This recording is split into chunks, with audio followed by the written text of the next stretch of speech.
Sure, I moet die honestly. Op, ik zie die mensen als hier. Ja, nee. This one, I've been wanting to speak about this for so long. Rajesh, hola. I've been wanting to speak about this one for so long. Yo! Hey, we see the people is joining, everybody's joining. Unity, I see you. Muida, I see you. I see we joining rapidly. I mean, my counter can't even keep up. Christelle Ann, hello. Isaiah, my brother from another mother. Nicolette, welcome. Ik zie die mensen komen, die mensen is arm ook hier. Ons is ook tussen, soos 'n gedropte nissen. Ek sê koekeroe, Martin, ons is tussen. Jesnick, good evening. This is water, want het gaan warm raak hier binnen. Hello, Carol Ann, Nancy, Llewellyn, Jerome. Is hy rompies? Salute my Easter. Muriel, good evening. Lenora, good evening. This one. Would I DJ say, I don't think you're ready for this one, Nana. This one is going to be a lecture. That I can tell you. We're coming to school now. Okay. Devonay, I see you watching. Julia, I see you. Felicity. Ik zie jou. Nancy, Hisham. Assalamu alaikum. Herman, jy word gemis. Ons kort meer van jou. Kom, jy is die meer van my. Ons is die meer van mekaar. We are the us that we have. Lillian, hello. It's not my place to say come up. It is reserved. that one belongs. That's our president's one, man. Bailey, hello. It was good to see you. Broer van my, sister van my, ek sien jou. En die ander sister het ook opgekom. Tala, I see you, Venetia. Good evening. Mark from Pretoria. From the city, from the 012. Liam Neeson, except I'm not taken. Maybe taken for one sometimes, who knows. Eita. Daze, Antikli. Jenna Lee from Kokstad in KZN. Stamford, away. Yes, 800 people already. Lawyer Wendell, I see you come to the R. You don't have a swimming pool. Norman, I see you. Auntie Zelly, I see you as well. Ek is net so geskok. The number is just going up. I think, when you say come up, magic happens. Leandro, hello. Rebecca Malgas, hello. My people from Namibia are also here. How do you do it? You do it like that. My people from Namibia. And I must say, I never say this enough. But the people from Namibia are my second biggest viewers outside of people in South Africa. There are people in Namibia, and I counted them. It's about 100,000 different people, 50 to 100,000 different people who watch the content in Namibia. So I want to say to everybody in Namibia, thank you very much. Bye, dankie. Ek waardeer het. Naand Mariana, naand Rochelle. Agnes, away. I think I'm going to start on 1,000. There we got 1,000. Nancy, everybody. Nancy. Okay. So, there's a reason that I decided to do this live tonight. Ons is tussen. There's a very important reason I decided to do this live. And I actually wanted to do it yesterday. But yesterday was not the right time for me to do this live. Today is the right time for me to do this live. And I want to start by saying that what the Patriotic Alliance is, you like your father, lost for 8. I want to say what the Patriotic Alliance is doing is something that has not been seen in our country's history. The Patriotic Alliance is bringing us together. We are being brought together on another level that we haven't seen before. And for that is something that my heart is happy about. When I woke up yesterday morning and I saw that video, ek het van die oor tot die oor gesmile. I was smiling so much because it showed me that we are decisive. I knew this already, but it proves it even further. And that is why, when I even read the headlines that MultiChoice said, jou tyd is verby, That's when I knew, ons baisa nie. Die mense daar buite, hulle gaan nooit weer baisa nie. And this is something that should show what we are. And I'm really happy to see it. I'm really happy to see it. The action that we've taken and what we are doing. This is real things. This isn't just talking. It isn't just showing. It isn't just pointing out what the issue is. It is also talking about the issue. And this also goes to show, I want you to notice something. And this is what I noticed in discussions when I was walking around and just having discussions with people about this. Because people obviously asked me about this wherever I went, whether it was in Pretoria or Joburg. People asked, or people said, regardless of their race, white people told this to me, Indian people told this to me, black people told this to me, and colored people told this to me. They said what the Patriotic Alliance is doing by taking on these racist remarks, by taking on these individuals, making an example, is the right thing to do. That is justice. That is real. Because the PA, as we say, is not a colored party. We are a colorful party. That is what we are. Klappen. That is it. That is it. Everybody is here. Ons almal is here. Patriotic. That is the whole South Africa. So that's something that makes me exceptionally happy. But I was sitting and I was actually having a discussion with the fellow patriot while this happened. I was talking to Evan Botha while this happened. Because I got a notification and I checked the notification and I see that the DA has released a statement saying that they are taking Open Chats podcast to the Human Rights Commission. Now when I saw that, the first thing that I did was I looked who wrote that statement. I wanted to see who they had sent to write that statement. They had sent Dr. Ivan Meyer to write that statement. Dr. Ivan Meyer is the federal chairperson of the Democratic Alliance. Listen, follow this.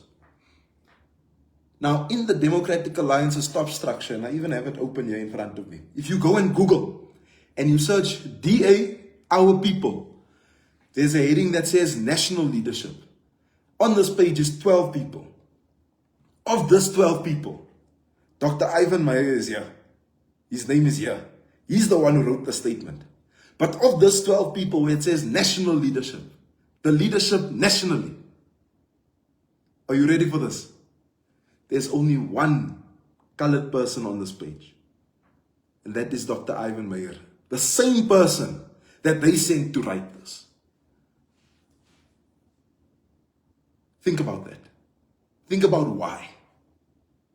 Then think about also the reasons why I left. Remember when I said that they only see us when it comes to issues about us. When we must now kamakastag make it look like we care. They send the one colored person to go and talk about an issue about colored people. The one out of 12 to make it look as if there are colored people there. We must understand this. This is not representation. This is tokenization. That is what it is. It is tokenization. This is tokenism. And for those of you that don't know what tokenism is, it is having a person of a particular demographic, having a person of a particular race group, sexual orientation, gender, speak on the matter relating to the gender or the race group or the sexual orientation, and then purporting, making it look as if this is a general party view, making it look as if it is the general view, when in actual fact, that person is used for that cause because that is going to be the most appropriate cause, and it masks what that person is standing on and what that person is standing about. So that is what is happening here. That made me very angry. So it took me back to something that happened in October last year. It was October 24th. I delivered a speech in a motion that was presented by Umbiza, believe it or not. Umbiza presents a motion for a debate. And the debate's topic is, I'm going to read it. calling on the executive government to officially recognize Khoi, San, and colored people as Africans in particular, and not just blacks in general. Now, I'm sure you know this. That this is a very contentious topic, but this debate, the point of the debate, and what Umbiza was trying to accomplish via the debate is something profound.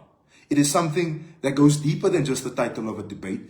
It goes into the economics of our country. It goes into the social political standing of our country. It goes deeper and deeper and deeper than we can possibly imagine. Right? Now, obviously, what does the DA do? They send myself to speak, and they send Joe McLuhan to speak. They send the two colored guys, 2 out of 87 people in the National Assembly. They send the 2 colored guys that they got, right? Bearing in mind they have about 5 or 4 other colored people there. They send 2 that are in Sports, Arts and Culture, Portfolio Committee, to go and speak on this topic. For obvious reasons, right? There's clearly something there.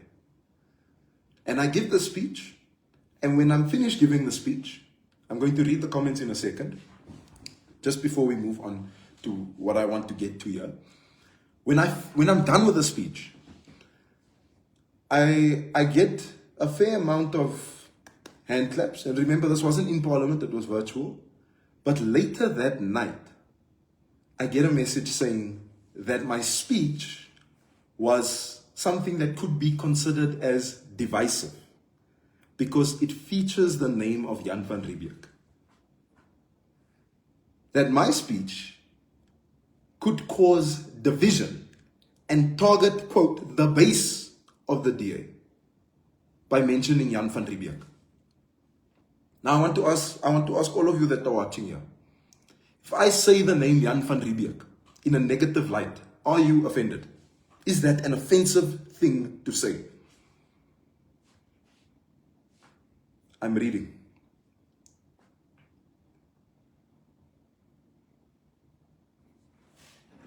Ad break.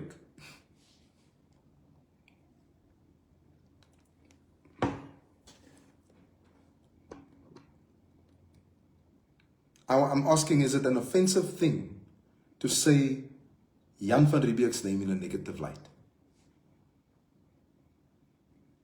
It obviously is not, because of what the man did. But then,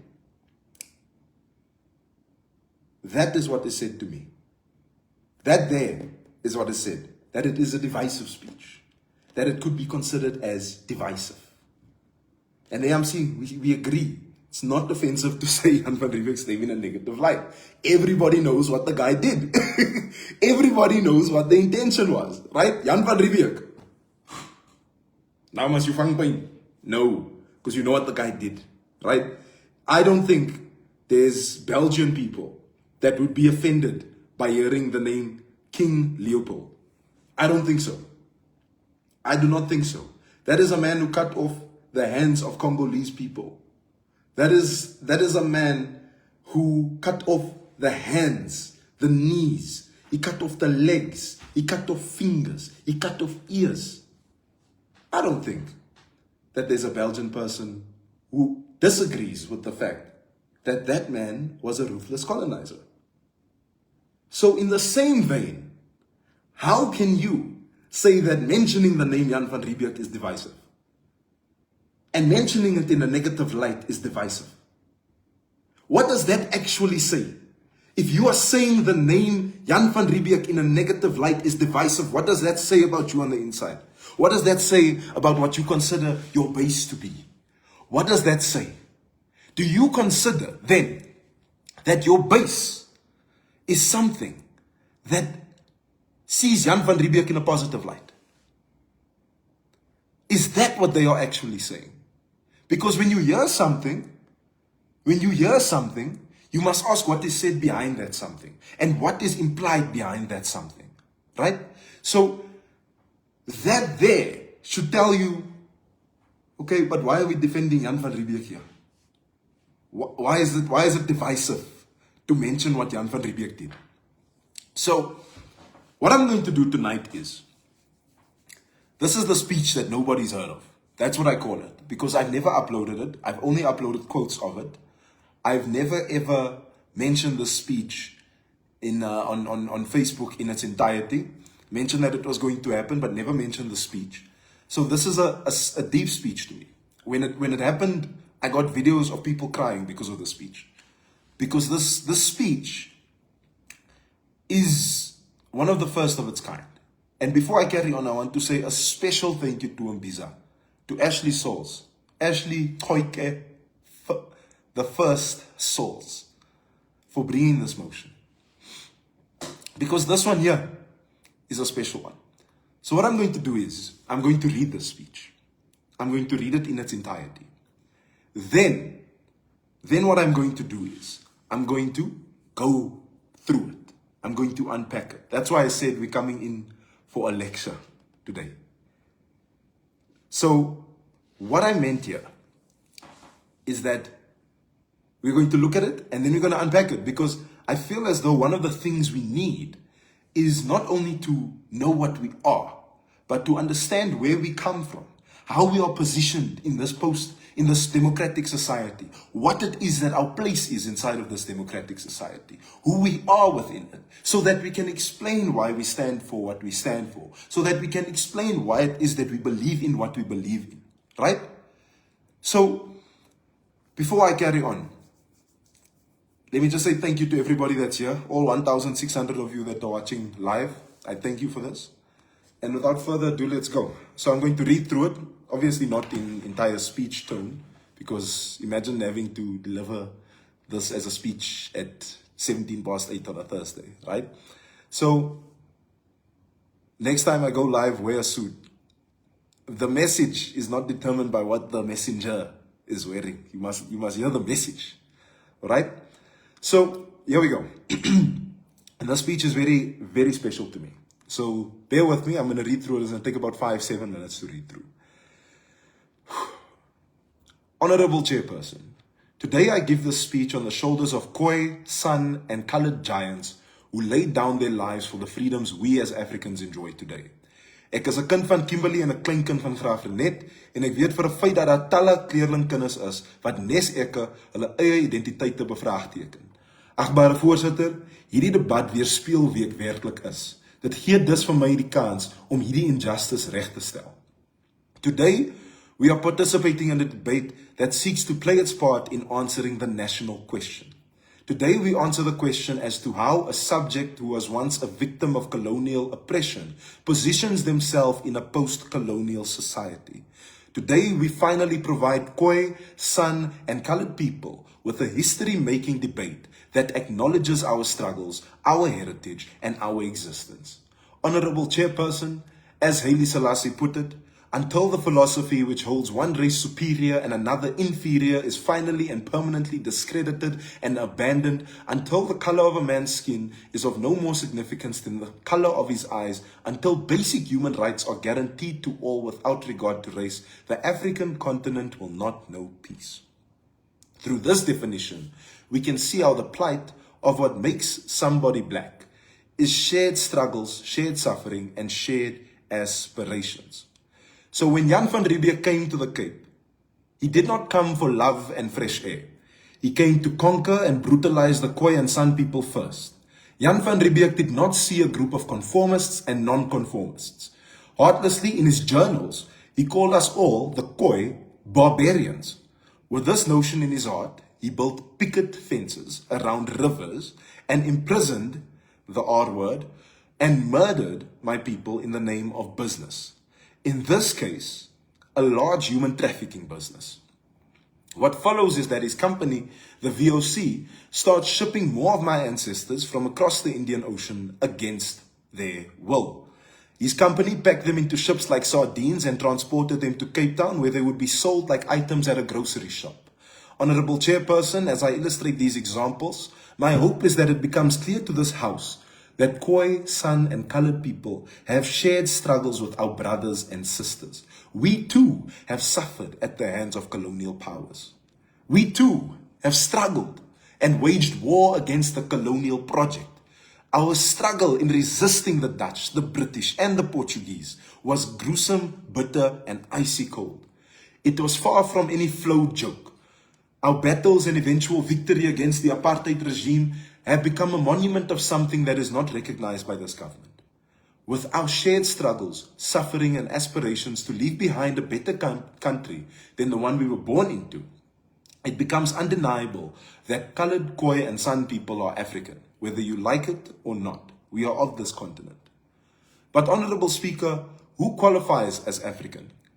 Academics typically define the markers of an identity as geographical ancestry, cultural heritage, historical experiences, and socio-political context.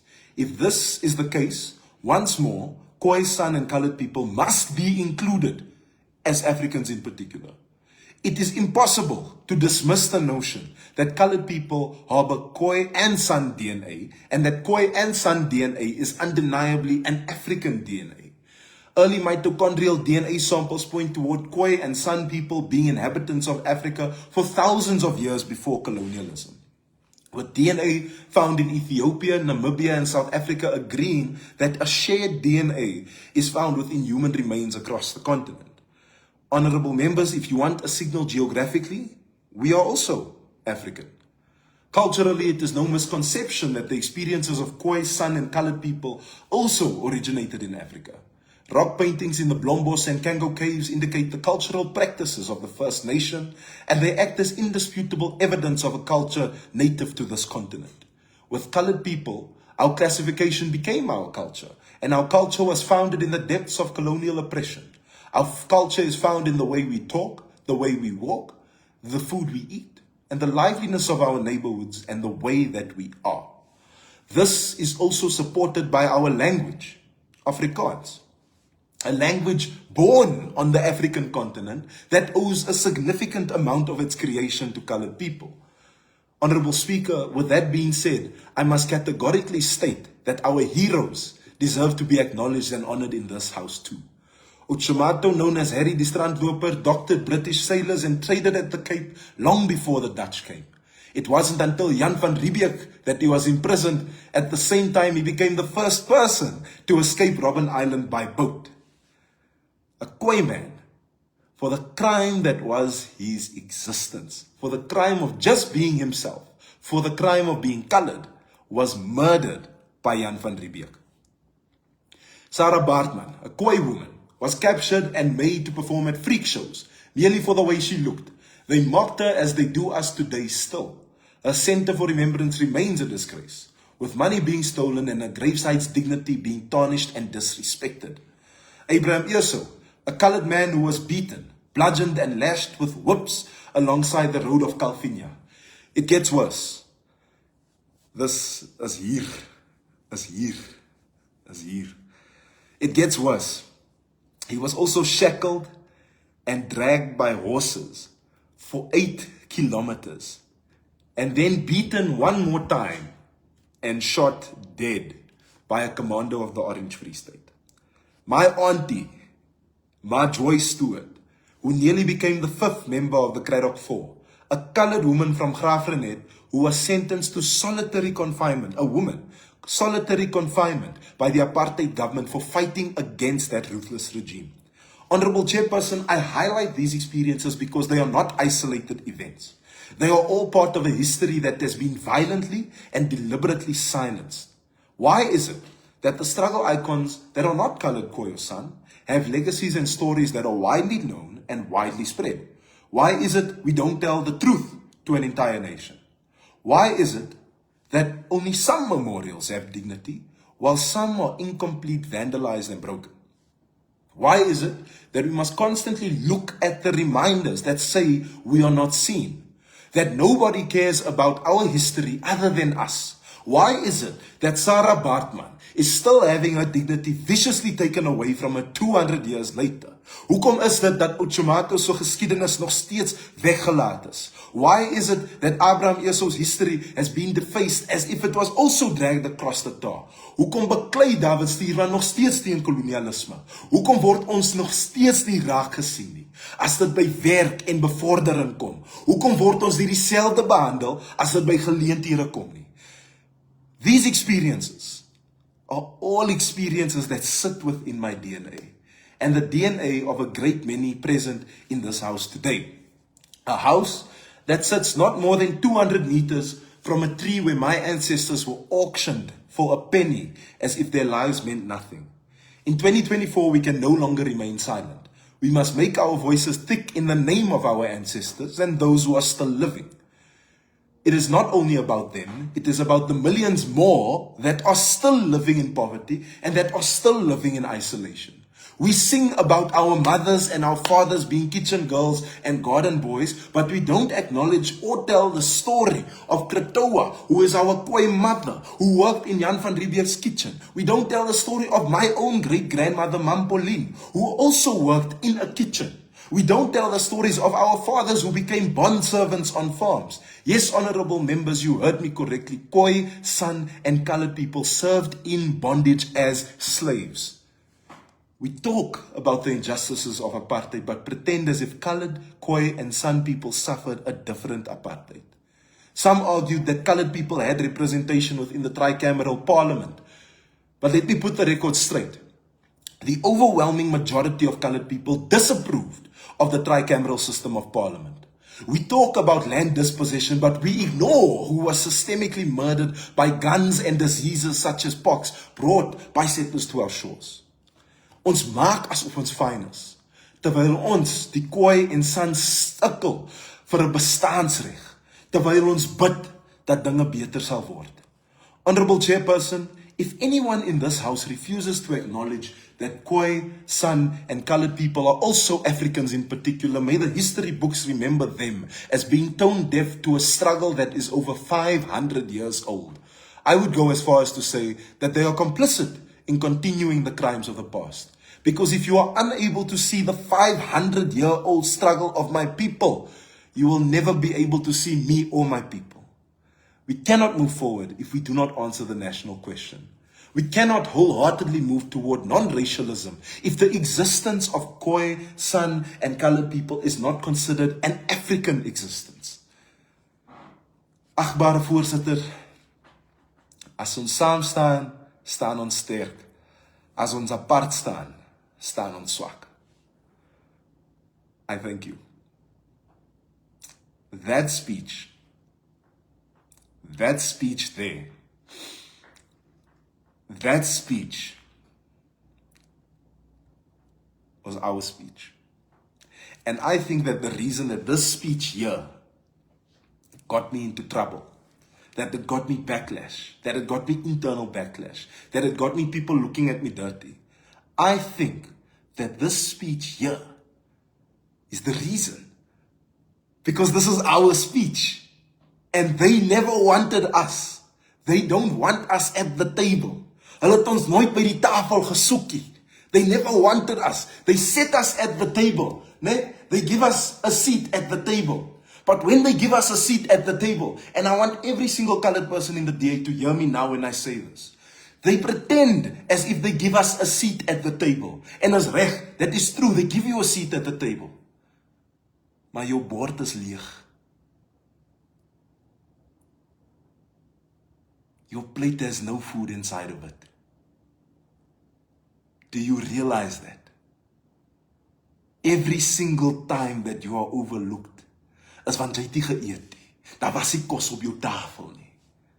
How do you run a race against somebody who has eaten nutritious meals? How do you run a race against somebody when your own plate, when your plate on a spiritual level had nothing inside of it? How do you run? And when those who have eaten, those who have sat at the plates of power, those who have sat there, run, and they ask you, they look back at you and they say, don't worry, your time will come. They are telling you, you are only going to get there when I say you get there.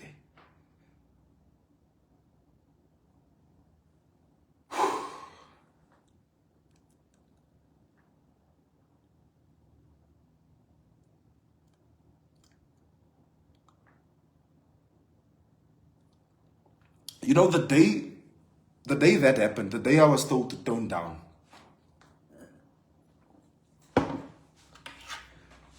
The day I was told, keep quiet. That day, I felt a sense of anger inside of me. I was angry. Now, anybody that knows me understands that I'm composed 99.9% of the time. The 0.1% of the time that I'm not composed is when I'm laughing. And then that's small. Die klein stuk hier. Waar ek ook hand uitdruk. That doesn't happen. That doesn't happen. That there said something. And I felt an anger that I couldn't even describe.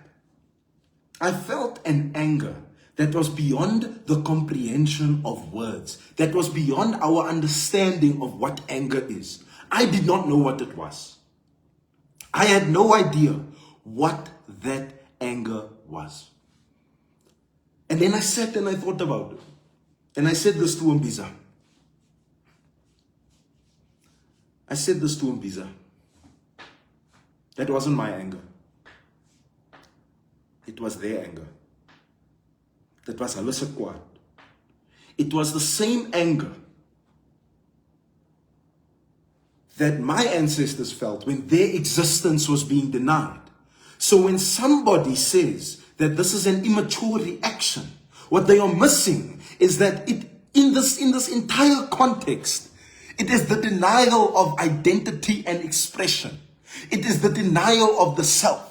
And we as people are reliant on the self, because the self is how we interface and how we interact with other people. So when our self is being denied and when our identity is being denied, on some man's views, who and what we are is taken away from us. Now you can say that that's impossible. Maar wanneer jou bord leeg is, and all you have is a name, all you have is a badge that doesn't care about you. All you have is these things. But then for that to be thrown away is to deny you of your bestaansrecht. To deny you of your dignity. It is to say that I do not see you. It is to say that I do not consider you a human being. It is to say that you are non-human. I studied philosophy at university. And one of the disciplines of philosophy, or the classes of philosophy I enjoyed the most, was Ubuntu. Now, Ubuntu's entire understanding is that of personhood and relative to persons being persons and non-persons. Now, persons exist within one society, right?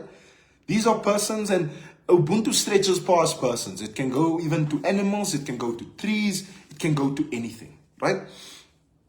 Now, this is very important because in such a society where our society is reliant on seeing each other, right? Umuntu ngamuntu ngabantu, right? A person is a person through other people. In a society where we are reliant on being able to see each other, right? Acknowledge each other's existence. To acknowledge that there's another self. Daar's 'n ander mens waarmee ek saam praat, right? In a society like that, if you are not seen, as jy nie gesien is nie, if you are not seen in that society, you're not a person. Your personhood has been taken away from you.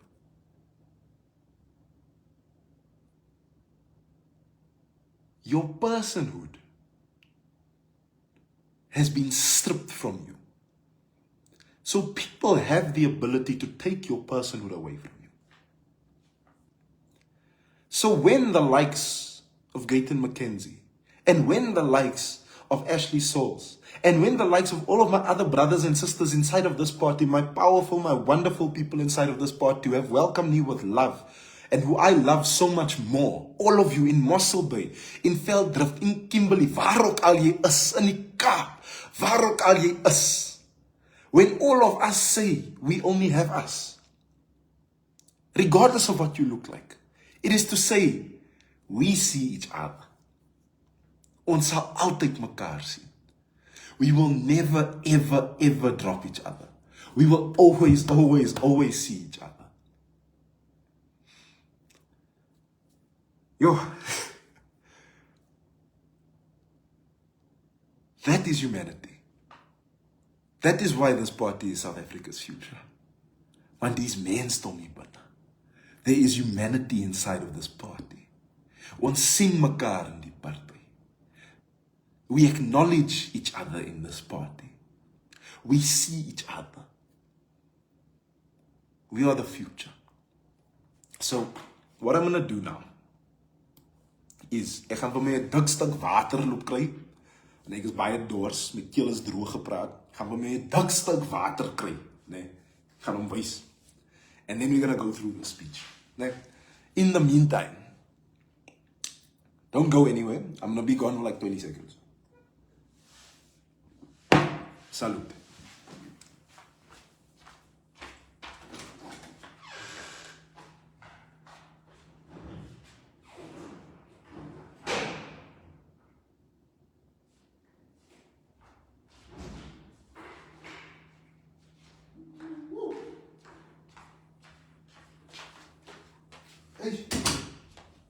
Haal my dik stuk koue water ook lekker leeg. Okay. The ad break is finished. Right. My water is ook lekker leeg, maar dat is reg. Ek is van die Noord-Kaap. Dat is warm and it only rains a few times a year. I can make it. But I want to say I love everybody watching this live. Ons is regtig familie hierso. So, Ashley, you can leave that guy. That one is personal. Okay. So let's unpack the speech. Okay. So what I'm going to do here is I'm going to unpack a part, right? We're going to go through what it is, and then I'm going to read what some of you are saying while I'm saying it, and I'm going to respond to that, right? So, Honorable Chairperson, today I give this speech on the shoulders of Khoi and San and colored giants who laid their lives down for the freedoms we as Africans enjoy today. There's a very crucial reason that I started off like this, right? Because it ties with the last part of the speech. I wrote it in a way that the beginning and the end connect with each other. That the point I was trying, jy gaan nou moet tank ook gaan leegmaak. Nee, ek is ons besig, ek kom weg. So, I want to say that here, you always start something to plant the seed, and then as you end it, right, what you're going to do is, you must say it again, but with the entire part above, having given the substantiation behind what it is that you are saying, having explained what it is that you are trying to say, right? So I say, Khoi, San, and colored giants who laid down their lives for the freedoms we as Africans enjoy today. In that qualification there, just that sentence, I'm speaking to the social-political history. I am speaking to the history. I am speaking to shared struggles. I am speaking to geography. And I'm speaking to geographical origin. That is all of the things that I say later in the speech. Because this here signals where the speech is going to. Where we are going. Alright? So, then I say, ek is 'n kind van Kimberley en 'n klein kind van Graaf Reinet. Obviously, I was born and raised in Kimberley. Most of my family comes from Graaf Reinet. So, I'm Graaf Reinet's klein kind. En ek weet vir 'n feit dat daar talle kleerlingkinders is wat nes ek hul eie identiteit te bevraagteken. Now, this one is for colored youth who, like me, born after 2000, you know, we were born not in the struggle, but our parents know somewhat of it. Now, here, you must realize what's going on here. A young colored child questions their identity all the time. You'll find that Maybe he's wearing the shirt of a football team, a soccer team. Maybe he is identifying with something, he's adopting an accent. Maybe the young colored child is now also speaking in a certain way or affiliating with a certain history. That doesn't just happen for no reason. His role models might even be from another country. That happens because that child might be wondering what their identity is. So when I say just like me, I speak from personal experience, having grown up in a place like Kimberley, having grown up in the Northern Cape and having family from Graafrenet. Northern Cape, a province that has majority colored people, 1.2 million people in the province, but nobody else nationally tends to speak about us. Do you see what I'm saying about personhood in this? When we talk about being seen, a province with a majority colored people is an unseen province. And because of that unseenness, you are trying to then find an identity.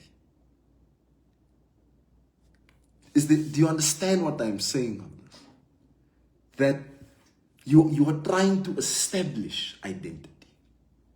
So, we must understand that. I want to see, as julle nog met me?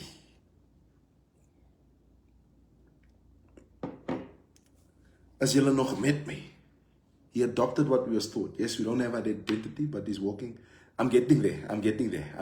Walking in the shadow of his parents. I'm getting there. I am getting there. Don't buy it. Ek kom nog daar. Ek kom nog daar later. I'm still coming there.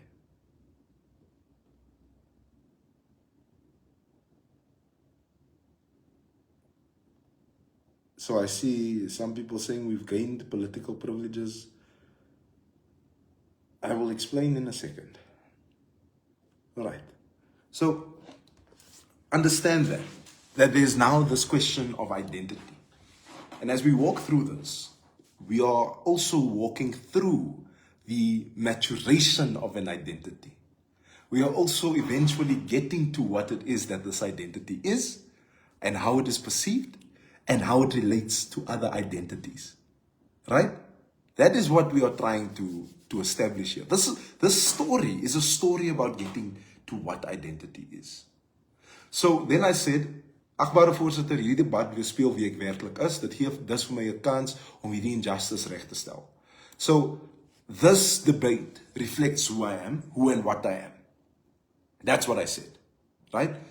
So when I say this debate shows who and what I am, this debate reflects, my speech is a reflection of that child. Because I am that child. Because you are also that child. Ons was almal like kind gewees. So, and then I say, it gives me a chance to set this injustice right. It is epistemological violence to deny somebody's identity. It is an act of egregious violence. And it is an injustice to deny somebody's identity and to not see somebody's identity, to not acknowledge somebody. So when I say that this is a chance to set this injustice right, it is because the speech now gives expression. The speech gives expression to people who have been wondering, what the hell am I doing in this country? Who am I? It gives an expression, and by virtue of that, it gives an expression to the entire country to say, see us, acknowledge us. So when I say that this is a chance to set injustice right, this is a chance to look at this injustice, to investigate this injustice, and then to say, how can we fix this? How can we address this? And the first juncture in the speech that seeks to address this is a juncture that comes and says, here we are. That is why it starts off and says, shoulders of Khoi, sun and colored giants. Ons is hier, ons is groot, ons is ook in die lande. Julle gaan almal vir ons ook acknowledge. Ons is hier. That is how it starts. So then I say, today we are participating in a debate. This is an important part. I'm going to take it until here. Today we are participating in a debate that seeks to play its part in answering the national question. Today we answer the question as to how a subject who was once a victim of colonial oppression positions themselves in a post-colonial society. Today we finally provide Khoi, San and colored people with a history-making debate that acknowledges our struggles, our heritage and our existence. And listen, there's a reason I'm doing all of this. Every other group in this country has had some form of awakening or awareness, right? Or as they say, consciousness, right? We're going to give that the name. We're going to call it, everyone else has had their moment. But it is our turn to acknowledge who and what we are. It is our turn to say, who are we? This is what we are. It is our turn. We must say beerd as beerd. So when I say this here, answering the national question, this entire part of my speech is inspired by President Gayton McKenzie. This entire part is inspired by President Gayton McKenzie, and I'm going to tell you why. I won't forget that day. Remember, I was a national executive member of the Democratic Alliance. I was in the top structure. In ANC terms, that's the NWC, right? And I said, if this is parliament, this is the front, this is the back. Ek, wat op die structure gesit het. At the start of parliament, had me sitting at the back. And you know, they had me sitting with everybody who had also just arrived into politics and all of that. Maar ek is al 7 jaar in die politiek. And I go out and I look at the schedule. And even then, I think it was August, July. Even then, I saw on the schedule, okay, the speeches go. It's MK, it's DA, and there'll be another ANC. Then it's going to be EFF, then another ANC. Then it's going to be IFP, then it's going to be PA. And I knew Gayton McKenzie was speaking there. And I was in a Woolworths. Ek was besig om vir my neute te kry. And I've got another story of what happened there with coffee. But I'm going to save that for another day. I was busy to get nuts. Ek is mal oor roasted and salted cashew nuts, let me tell you that. But I checked on my phone because they had sent it. I said, okay, Gayton's going to speak. Let me go and check it out what this man is going to say. And I go sit and I go listen. Ne? And I missed the first part of it. Just a little bit of it. And Pres speaks. And then he looks at President Ramaphosa. And he says that you have the chance to do the first thing. For the first time, you have the chance to answer the national question. And he pauses and he doesn't say anything. Doesn't say anything about the national question further. He doesn't. Right? But what is a national question? I want us to understand what a national question is so that we can articulate it, so that we can tell other people. So, when I say the national question, then I say, we answer the question as to how a subject who was once a victim of colonial oppression positions themselves in a post-colonial society. So let's break it. How does a subject, what is a subject? In philosophy, a subject is considered the individual. Subject looks at object, right? So people are subjects. You'll hear that in a scientific study, they'll say the subject exhibited traits of karagaraga, or the subject experienced, right? Subject. So the subject, it is the person. But in our case as colored people, the subject is us, right? How a subject who was once a victim of colonial oppression, right? Colonial oppression, I don't need to say what that is. Colonial oppression stretches from the 1500s when Francisco de Almeida came to our shores and tried to have a fight with us. And we beat him. It starts there. It starts right there. Okay? So let's walk through it. That's a colonial oppression. We've been at this thing's hand. We've been there from the 1500s. That's why I say 500-year struggle. Never ever has a colored person say that your struggles are 400 years old. They are not. They are 500 years old. 500. So, once a victim, that is when the subject is subjugated by the oppressor. The subject has been subjugated. The subject, and I speak later in the speech about guns, about pox, about economic systems. The subject has been subjugated. Positions themselves in a post-colonial society. Positions. Now that word there you may think is where you are sitting. But posits. Posits. Sits. Situates themselves. Finds themselves. Relates with others.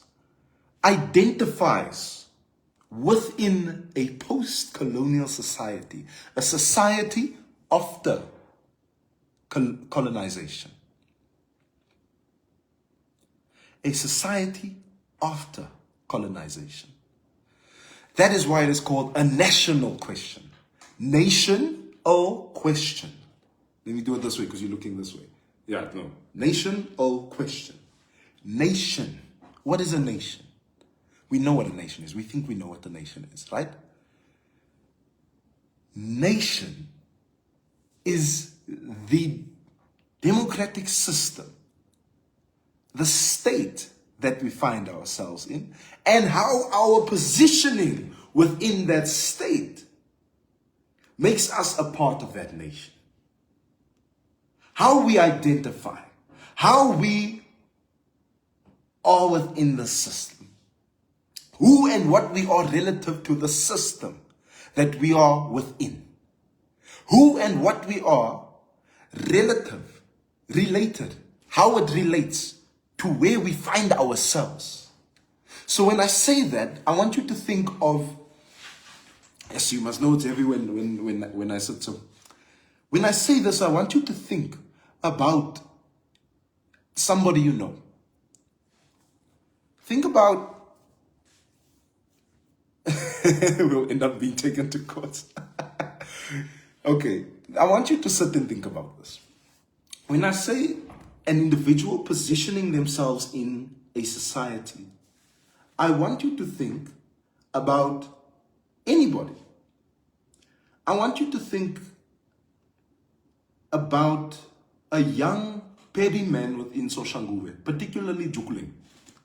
Jukuleng is an area where there is tremendous amounts of crime. It is an area that is ravaged by gangsterism. Right? Jukuleng also has a drug problem. It also has an illegal foreigner problem. There's an entire settlement there that blocks a literal road. Right? And you must think of how it is to live there. What do you see? What do you see when you wake up in the morning? This national question does not have to be necessarily about the colored person, because the point of the speech is that we are also African, right? So I want you to think, what does an 11-year-old child see when he wakes up in the morning? He goes outside, he walks to school. He looks, I've been to Jukuleng. He looks and he sees the grass is tall, cemetery there's a plastic flowing in the cemetery. These guys over here, they're together, wondering why are they together? Wondering, when I go to school, what am I going to do? Coming back home from school, getting approached by those same guys, figuring out what I am, what my identity is, and a few years later, I'm in a gang. How is my positioning in the society and my positioning later relative to the society? And how has that society positioned itself towards me? Because this positioning is going to impact how I respond I see no opportunities where I live. I see that there's trouble here where I live. I see gangsterism where I live. I see crime where I live. It sounds like I'm talking about Mitchell's Plain. It sounds like I'm talking about Mannenberg. It sounds like I'm talking about Alex. It sounds like I'm talking about all of these places, because the struggle of a victim of colonial oppression is the same throughout.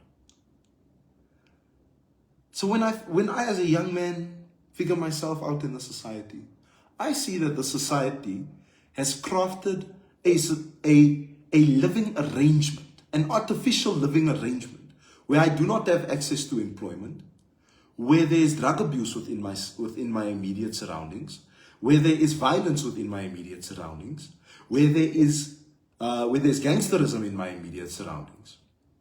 And I see this happening.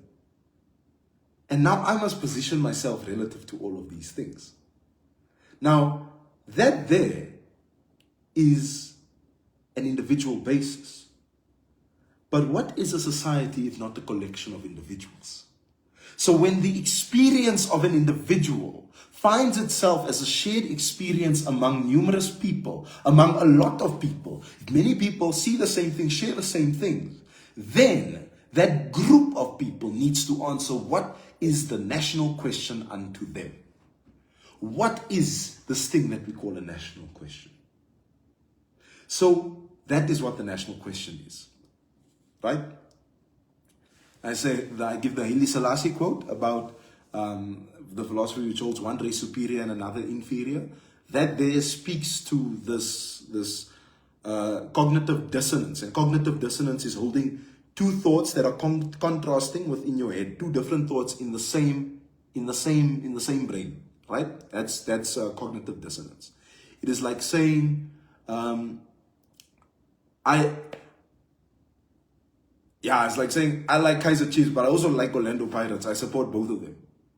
It's like saying, I support the Stormers and the Blue Bulls. It's like saying, I support the DA and the PA. You can't do that. That is cognitive dissonance in action, right? So, that in and of itself is to address that cognitive dissonance. And it must be discredited and abandoned, right?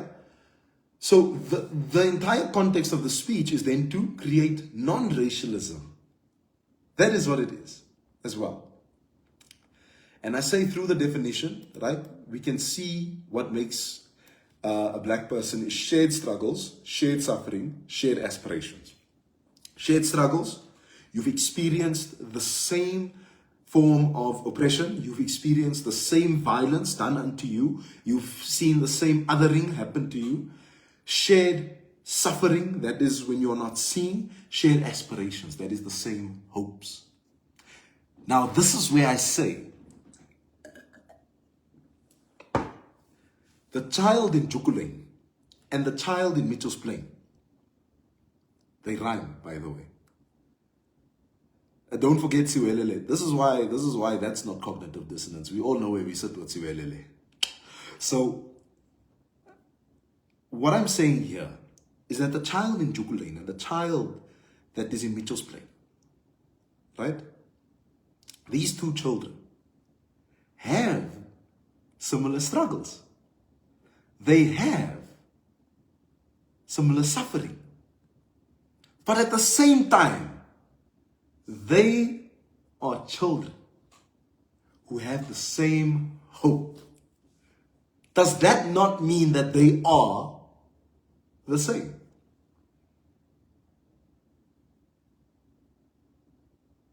Does that not mean that they share a struggle? Follow me here, walk with me. If they are the same, then why are they treated differently?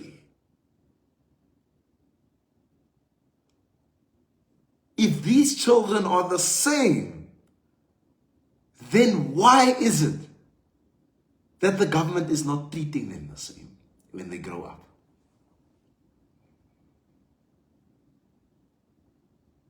We must ask this question about racial classification and ask, on how do you quantify struggle?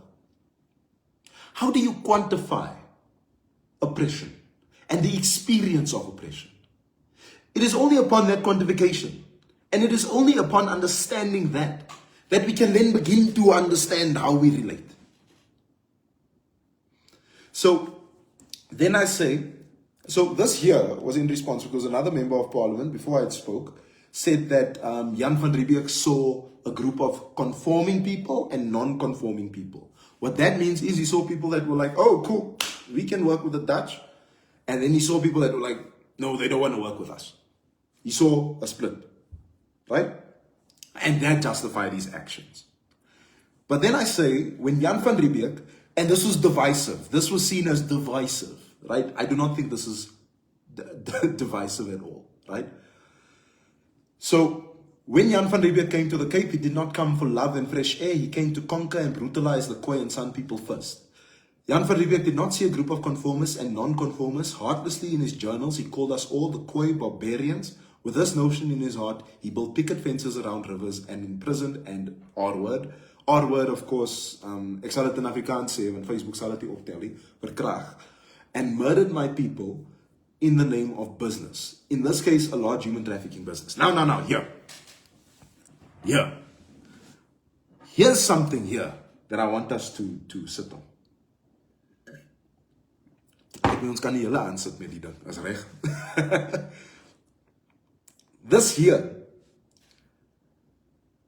there's a romanticized explanation of Jan van Riebeeck.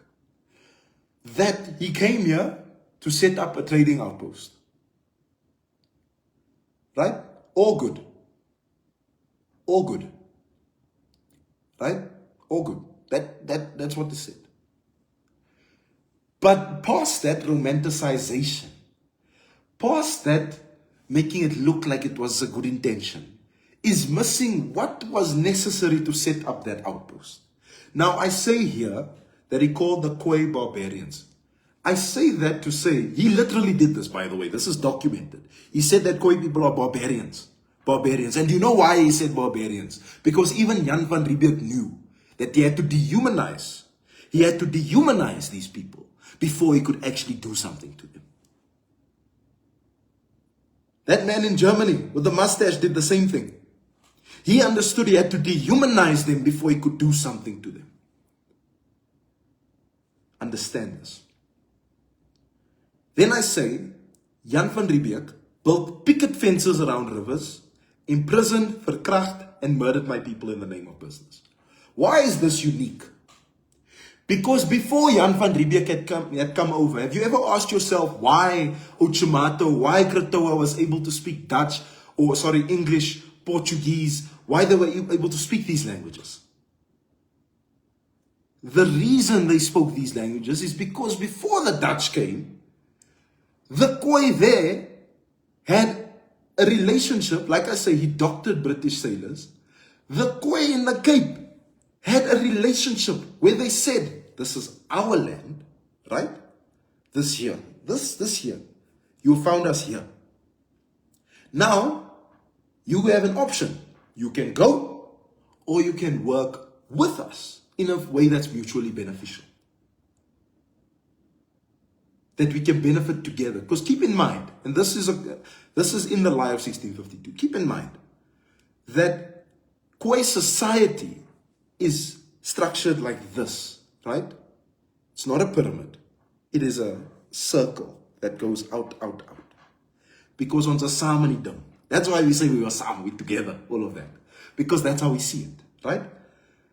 So if you are from outside of that society and you come in, and your society is a triangle society where there's top and bottom, right? When you come in and you try to impose that, you don't belong in a circle society. But the British came, yes, the British, they came and they said they wanted to work with. So what did they do? They went even to Robben Island, right? They went to Robben Island and they set up a trading outpost where the Khoi people at the time benefited, the British benefited, they grew stock together, they gave water to sailors coming past, And what did the Khoi get in exchange? They got different things, they got good things. Right? Not Jan van Riebeeck. Jan van Riebeeck was the first person, the very first person to come to the Cape, to look at a river of another group of people, to look at the source of water, to look at the source of life, life itself, to look at the source of life and to say, you are no longer in charge of your source of life. We are in charge of your life. And we are going to build a picket fence on your life. We are going to take the very food that you put in your stomach. Does that not sound familiar? You don't find that suspicious? In the words of Dr. Umar, you don't find that suspicious? You don't hear that? You don't hear what just happened? You don't hear my story in the deer. You don't hear the same thing. You don't hear. So, and then what does he do? He imprisons. So he takes people to Robben Island. He builds a prison there. That's why the name for Robben Island, Robben Eiland, is R-O-B-B-E-N. Not Robben like the name. It's R-O-B-B-E-N. Why? Because robbe, what is a rob? It's a seal. Robben Eiland, Seal Island. There you have it. So he goes there, sets up the prison there, and imprisons. Then what else does he do? Kidnaps. In the middle of the night, he kidnaps people. What else does he do? Kills them. What does he do to our great-grandmothers? To our ancestors? Verkrachts them. Him and all of his colleagues. So hear what is being said here. Hear. I want you to hear this and think about today. Think about that blue party. Think about it. The source of life.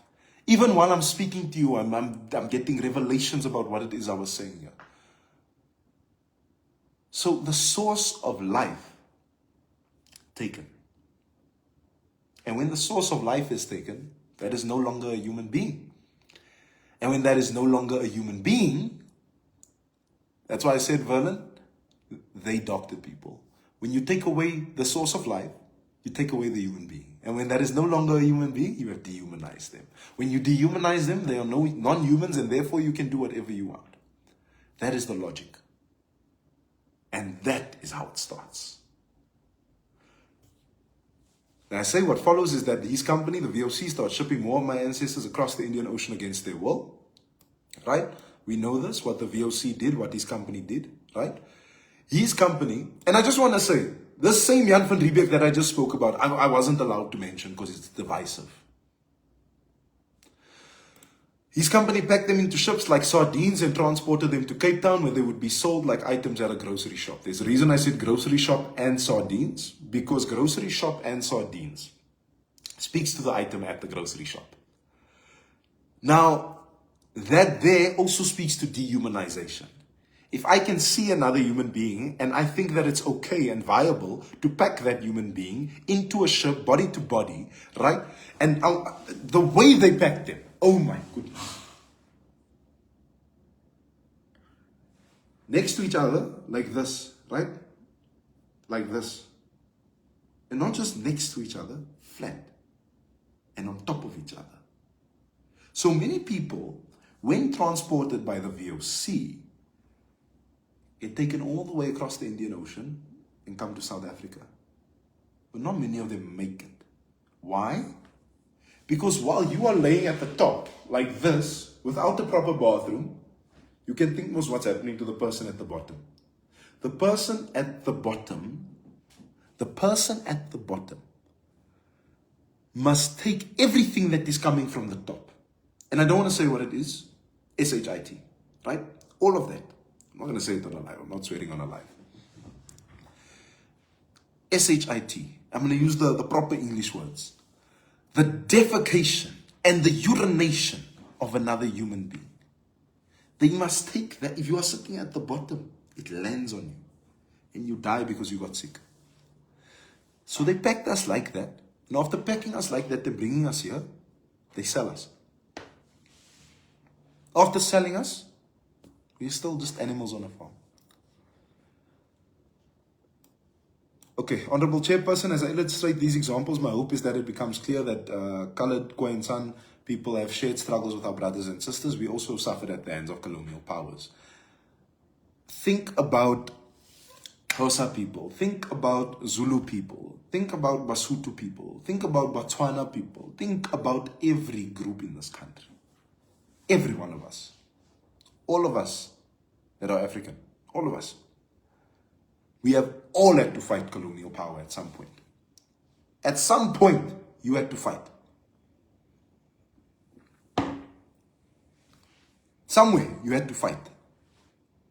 So I'm saying, if this child and this child is the same thing, went through the same experiences, are they not also similar? Are they not the same? So when I'm saying we've also suffered, I'm saying I'm qualifying where colored people find themselves and where we find ourselves in relation to our brothers and sisters. We also went through this. Just like the child in Jukle, just like the child in Mitchell's Plain.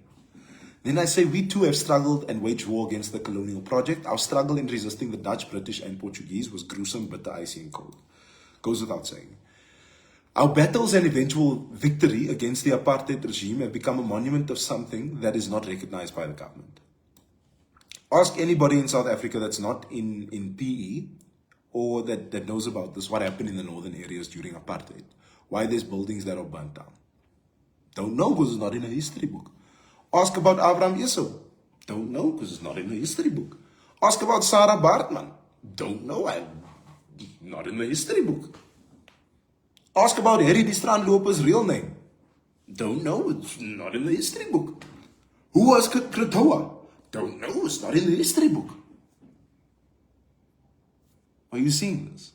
Where's the memorialization? Where is that memorialization? Where is our history documented and given like that to everybody in South Africa? So, this is very important.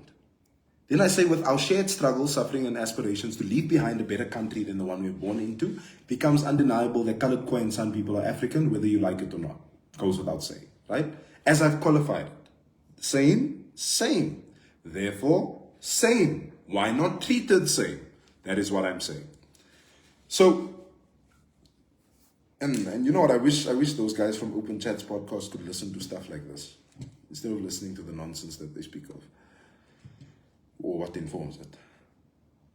But Honorable Speaker, who qualifies as African? Then this year, I'm going to say one of the DA ministers said, that day, I won't forget it. And I've got the message in case he wants to speak. He said that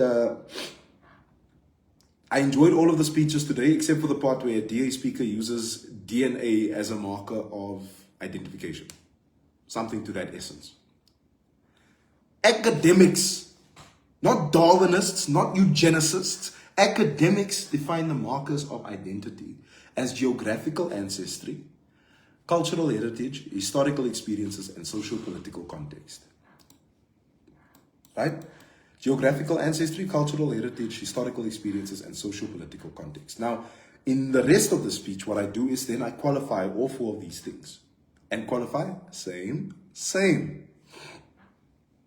Then I say, if this is the case, Khoi, San, and colored people must be included as Africans in particular. Then I lay out the argument. It is impossible to dismiss the notion that Khoi and San DNA and that colored people harbor this DNA and that Khoi and San DNA is undeniably African, right?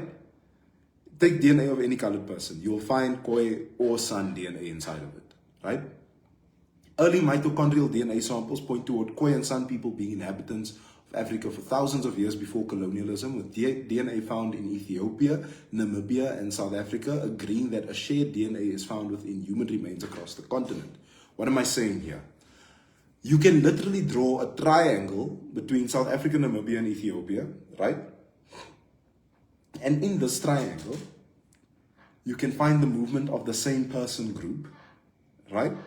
The same person group. that is with a mitochondria, with a piece of their DNA shared with Khoi and San and colored people today. Africa. Let's say Africa is this, right? I'm going to use my mouse's box. This is Africa, right? And in this Africa, yeah,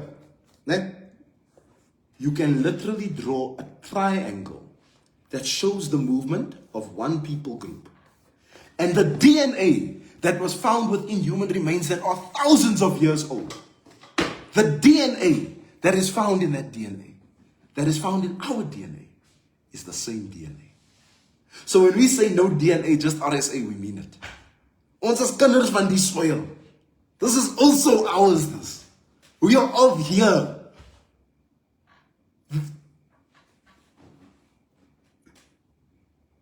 Same. Not same. That is what I am saying. Yo, Revelations. Yo, my hart het ook plat gelê, yo. Yo. Okay.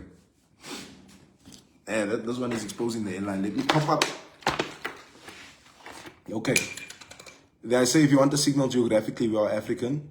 That line is inspired by one Joe Blua. I give him the credit for that line. The conclusion. There we go.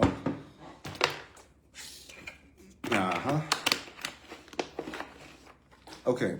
Then I say, just to substantiate this point further, I say rock paintings in Blombos and Kango caves indicate cultural practices of the First Nation, and they act as indisputable evidence of a culture native to this continent. So what is culture? Culture is an expression of the self as well, right? It is also how we express ourselves. So when I say that it is an expression of our culture, I am saying that it is evidence of an expression of a group of people within a certain region. Now, if we didn't paint those in Blombos and in Kango caves, if we didn't have rock paintings there, we didn't have expressions of ourselves. But we have those there. Our great many greats grandparents were the ones that painted those there. Meaning undeniably that there's an African culture. You cannot import a cave from another continent. You cannot import a painting from another continent. Especially when the painting itself can be scientifically measured via carbon to show that it is thousands of years old. Hey, ons worry tot daarvoor. And I say, with colored people, our classification became our culture. Our culture is found in the way we talk, the way we eat, what we eat, the food we eat, the liveliness of our neighborhoods, and the way that we that we live, the way that we are, our liveliness, how we express our being, how it is that we position ourselves, who and what we are is our culture. And you know how I know there's culture? Enige iemand wat hier is nou, enige een van julle wat hier is, kan in hierdie huis loop, and you will know how to say hello to me. I can walk into your mother's house, and I will know how to gedra myself. I will know how to behave myself. I can walk into a room full of old women and know that these are all my grandmothers. And know exactly what I am in that room. A kind. So, that is what I say when this is culture. Our food tastes a certain way. You can smell a colored household's food.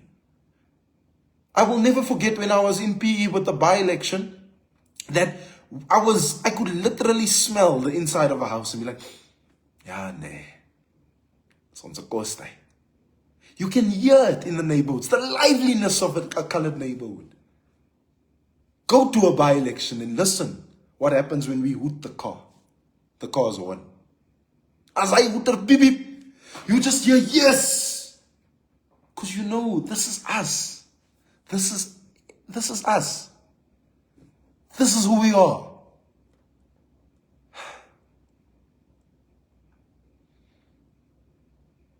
This is who we are.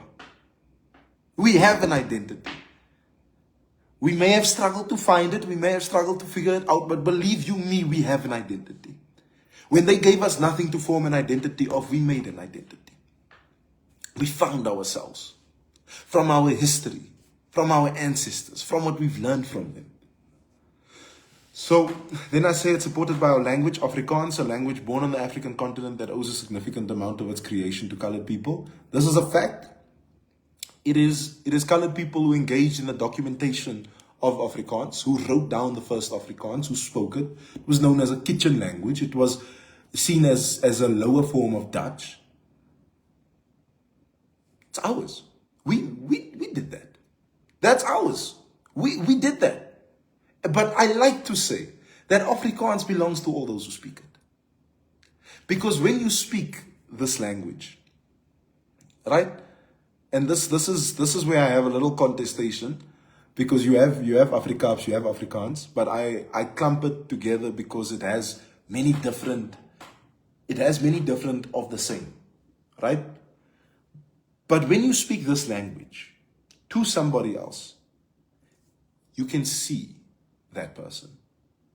That's why Nelson Mandela says when you speak someone's language, you speak to their heart. So I want to say this. As colored people, when we see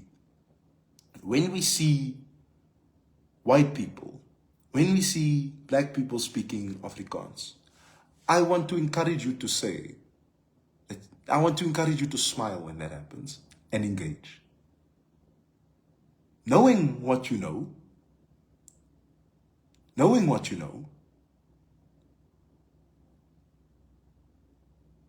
and thinking. And I want to break it down when I say black person. I'm saying somebody who is Xhosa, somebody who's Zulu, somebody who's Ndebele, somebody who's Swati, somebody who's Venda, someone who's Xitsonga, someone who's Lobedu, somebody who's Pedi, somebody who is Sutu, somebody who is Tswana. When someone from there also speaks it, I want you to acknowledge that as being seen and being able to engage and being able to speak. So think about that. They're saying we must categorically state that our heroes deserve to be honored in this house. Then I spoke about Uchumato. He was imprisoned by Jan van Riebeeck. And when he was imprisoned, he was also, he got his guys and he said, gents, as na die man het ons gevang, maar ons gaan nou huis toe. Is julle saam? That man said, and they got on a boat and escaped. Jan van Riebeeck goes around Robben Island looking for them, thinking, well, waar het hel is zijn mensen? Where are these people? Right? And then finds them just back in Cape Town. This man escaped Robben Island. This man escaped that. Right? So, he was then imprisoned and then murdered because he was himself, because of who and what he was. Jan van Riebeeck understood that this is a man who understood exactly what he was and was leading people, right? Was leading people, was saying, as a society, we must collaborate, all of that. We are not going to collaborate with people who don't see us. He got murdered for that. He got his life taken away from him for that. Sarah Baartman. Now, Sarah Baartman, I want to say for another live. And this live, Umbiza, if you are still watching, Ashley, if you are still watching this live is a live we are going to do together. Because the Sarah Baartman story is a story that I can speak for 2 hours on. I'm not going to do it tonight. Abraham Eso, the man who was beaten, lashed with whips, bludgeoned, shackled, dragged by horses for 8 kilometers and beaten one more time. That's in Calvinia in the Northern Cape. Murdered. Brutally. A leader.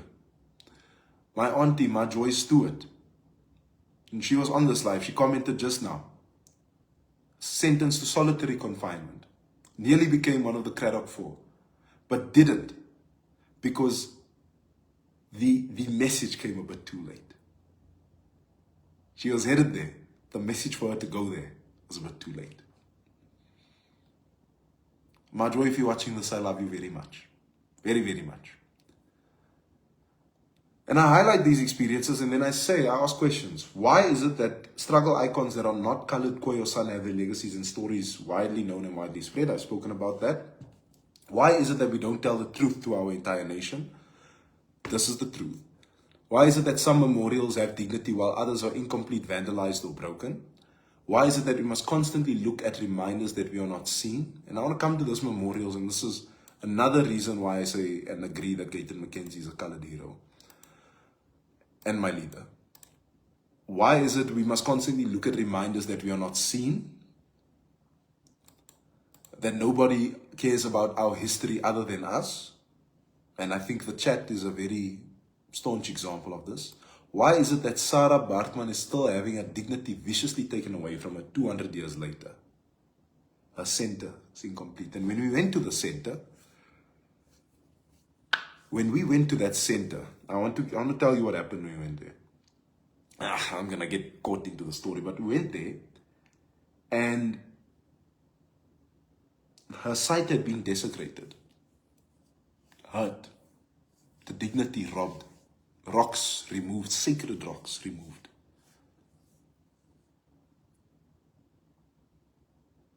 And that is her dignity being robbed from her one more time in 2025. And I'm going to come back to that. This is this live I'm going to do with Mbiza. Hoekom is Otjomato's geskiedenis nog steeds weggelaat? Why is it locked up? Why is Abraham Esau's history has been defaced as if it was dragged across tar? Very important.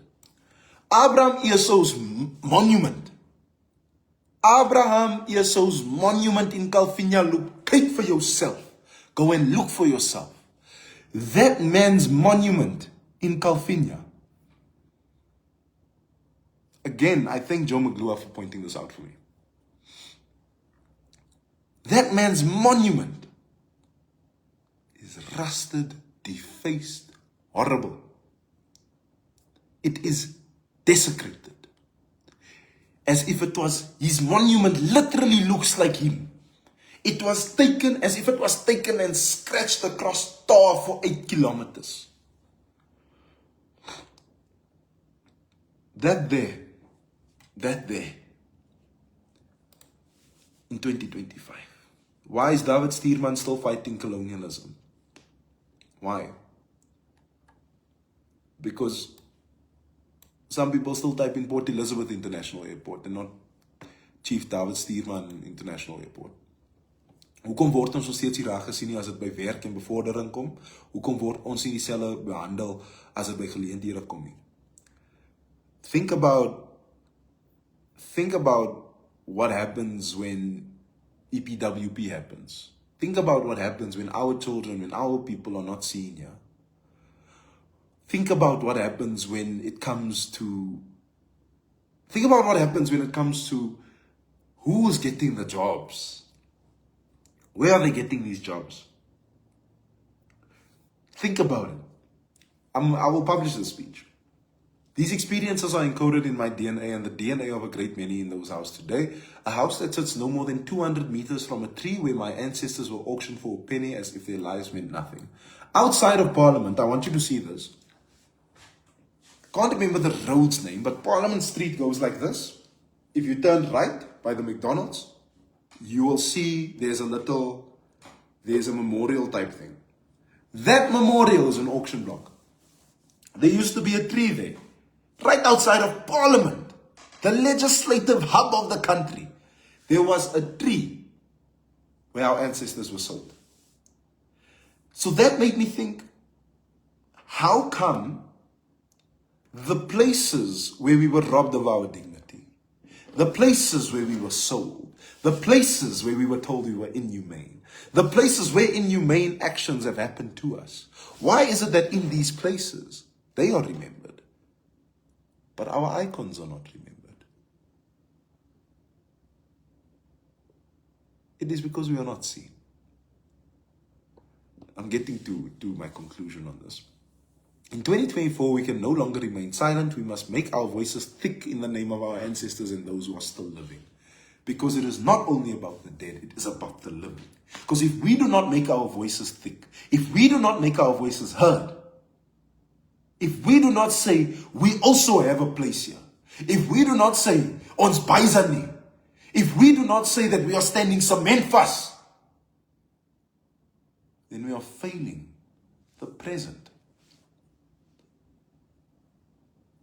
And I'm gonna just, let me see if I can quickly, okay, I can't block, can I?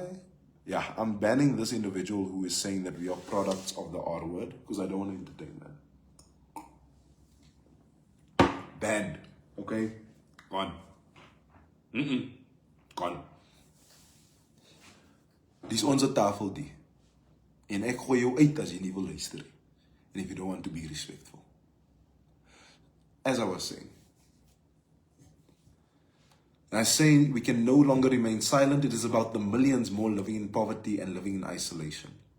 What is isolation?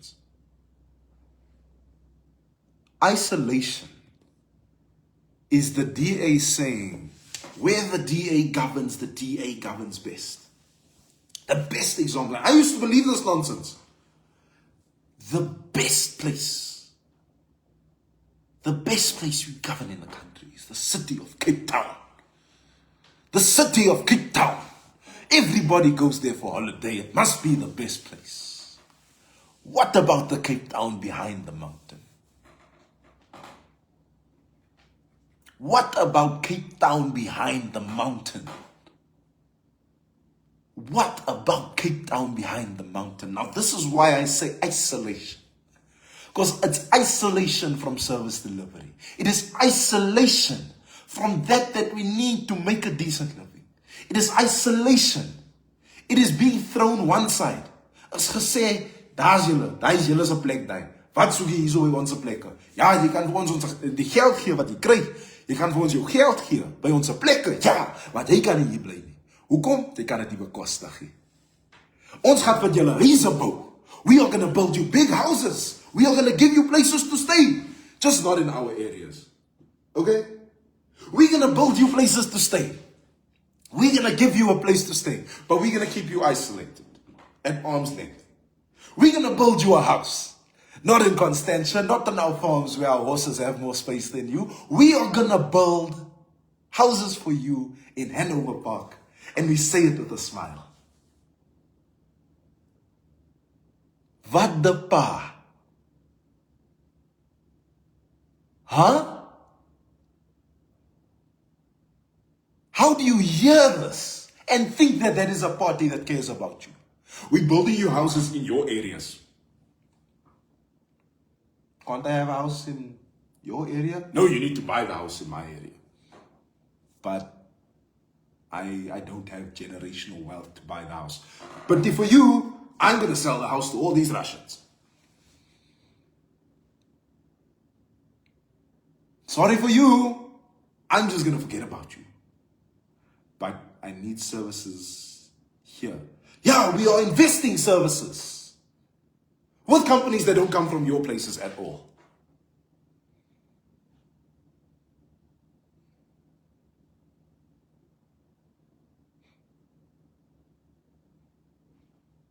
I'm going to give you services for your people. Your people are not going to be able to provide your own people services. We're going to give you services. We are going to invest in infrastructure. Yeah, sure. It's not away infrastructure. But we're going to keep you isolated. You're going to live there. Because you can go to our university.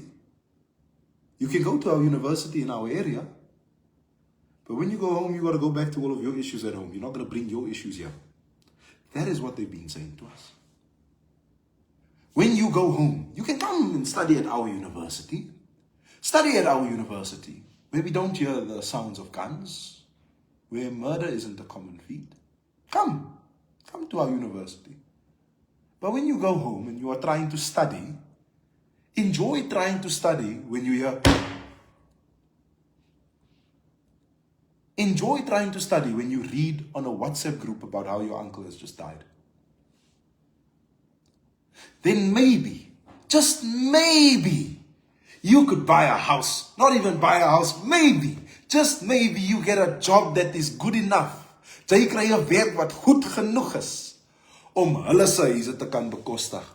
En nie eens te bekostig nie, not even to be able to afford, you get a job good enough to rent from them. That's it. That is it. That is the full stop. How messed up is that? How? So that is what isolation is. I give you everything, but you have nothing. I give you the seat at the table, but your plate will forever be empty. So that is what you've got to. That is what you've got to sit with and grapple with. And you know what I've liked throughout all of this? I still have them as friends on Facebook. I see colored folk from the DA watching this. And I hope that you sit and you think about this. And when you're done thinking about it,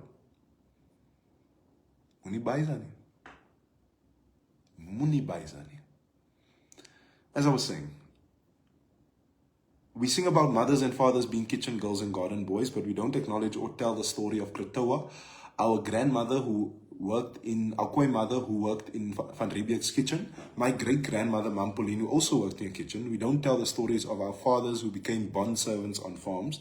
Yes, honorable members, you heard me correctly. Khoisan and colored people served in bondage as slaves.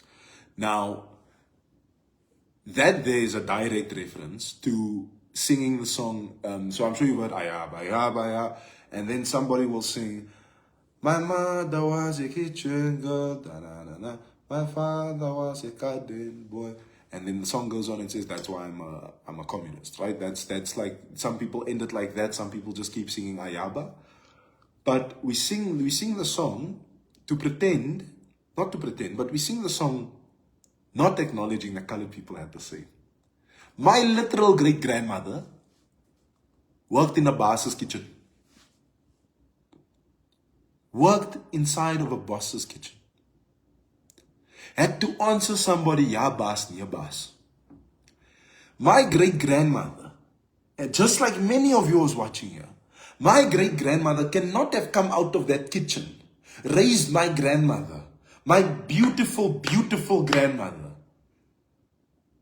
And this is from my mother's side. She could not have done that. And keep this in mind, her husband is a World War II veteran. A World War II veteran who drove for the South African army that was helping the Allied forces at the time. My great-grandfather, who for his efforts fighting a war, didn't get a house, didn't get a car, got a bicycle. He got a bicycle. So, she didn't, and he didn't go through all of that. And my grandmother didn't go through all of that. And my mother, and everyone else on my father's side also did not go through all of this, lived through apartheid. For me and you to still say, ja baas, nee baas in 2025. That is done. That is finished. It stops here. It stops here. So, as I was saying, we talk about the injustice and suffering of apartheid, but pretend as if Khoi and colored people and San people suffered a different apartheid.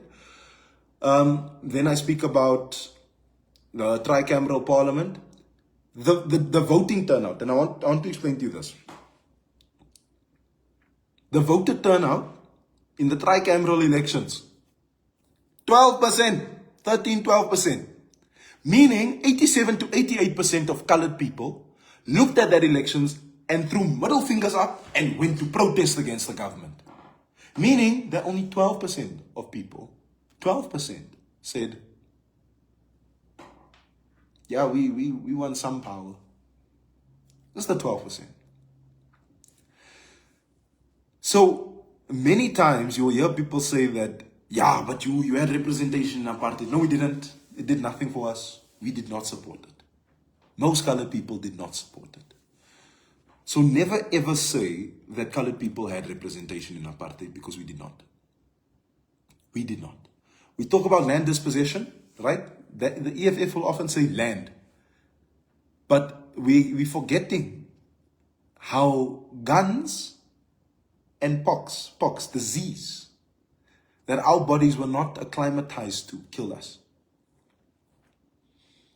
Ons maak asof ons fyn is, terwyl ons die koei en san sukkel vir bestaansreg, existence right to exist.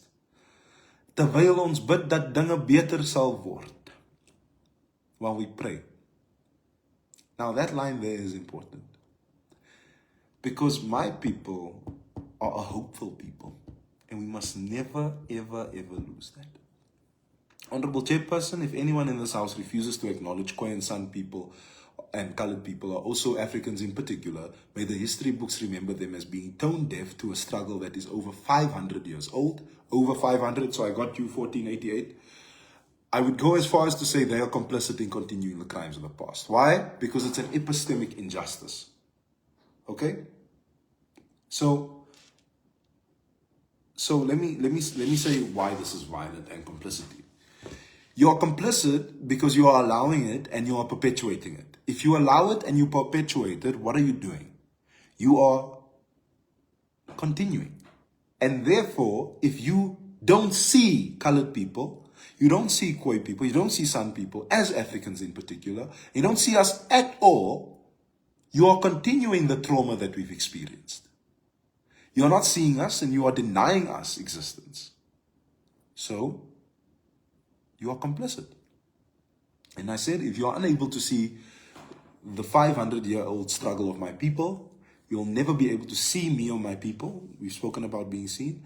We cannot move forward if we do not answer the national question. We cannot move wholeheartedly towards non-racialism if the existence of Khoi, San, and colored people is not considered an African existence. And this is something I'm going to write about when I do my master's. Every nationalism has happened for everyone else. African nationalism has happened, white nationalism has happened, and a form of Indian nationalism has also happened, right? And is reoccurring in a different way, right? But colored people have not been acknowledged. Colored people have not been seen. And if colored people have not been seen, we cannot engage in how we want to structure our society if we are not seen in the society.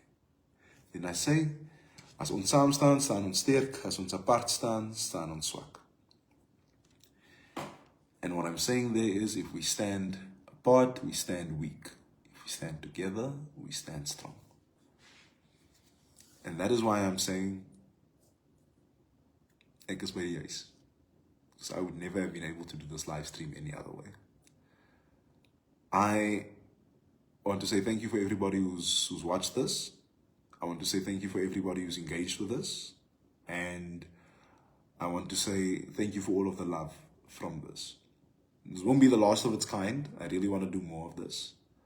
But we have to answer that national question. And under the leadership of Gayton McKenzie, our colored hero,